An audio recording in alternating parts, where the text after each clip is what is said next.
You're listening to Systemic Error Podcast. The failure was designed. The IRS is imploding under Trump, based on an article by Sarah K. Burse. The IRS was not neglected into failure.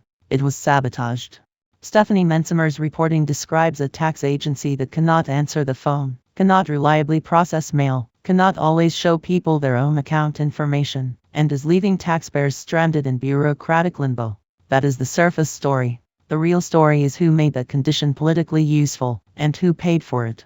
What broke? The IRS is not suffering from an abstract efficiency problem. According to the report, call lines are dropping, online account access is intermittently broken, and backlogs are piling up in the millions. Taxpayers and professionals cannot get a live person, payment plan questions go unanswered, and even dedicated practitioner lines are failing. That is not inconvenience. That is state capacity collapsing in public. When an agency cannot process correspondence, answer routine questions, or maintain basic digital access, the failure is not neutral. It determines who gets relief, who gets penalties, and who gets trapped in avoidable debt. Who did it? The responsible actors are not mysterious. Elon Musk's Doge program cut 25,000 IRS workers, roughly a third of the agency. Trump then named Frank Bisignano to a newly created IRS CEO role while he also oversaw Social Security, and Bisignano publicly insisted the cuts would not impair operations. That claim now reads like what it was, political cover for deliberate degradation.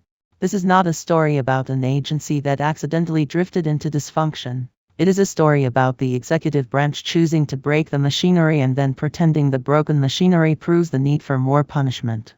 The lie is customer service. The soft language around this collapse is part of the fraud.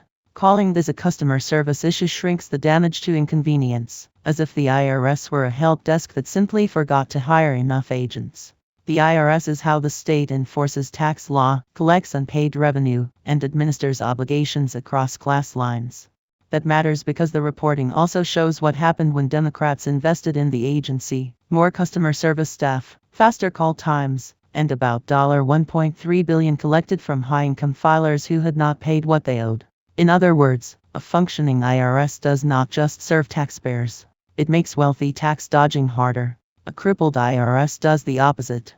The pattern was already there. Republican efforts to shrink the IRS did not begin with Musk and Trump. The current collapse sits on top of years of Republican hostility to enforcement capacity, especially when the capacity is aimed upward.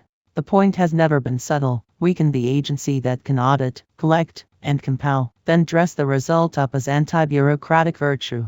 Biden's terms showed the difference between repair and sabotage. The agency hired staff, improved phone performance, and modernized systems. Then Trump cut the IT office by 40% and reduced the taxpayer advocate service. That is not a policy disagreement. It is an intentional reversal of capacity, followed by predictable breakdown. When the state stops working, this is what institutional vandalism looks like when it is applied to an agency. Most people only notice when it fails them. The people who can afford accountants may still find workarounds. The people who cannot are left to absorb the damage, wait on hold, send letters into a dead mailroom, or simply eat the loss. That is the larger political pattern here, not just anti-government rhetoric, but a governing strategy that destroys public capacity where it matters, then blames the resulting disorder on the public sector itself.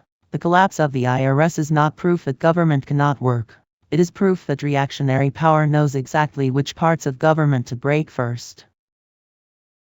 You've been listening to Systemic Error. Thanks to Alternet for today's article. With the automated voice of Sam, thanks for listening.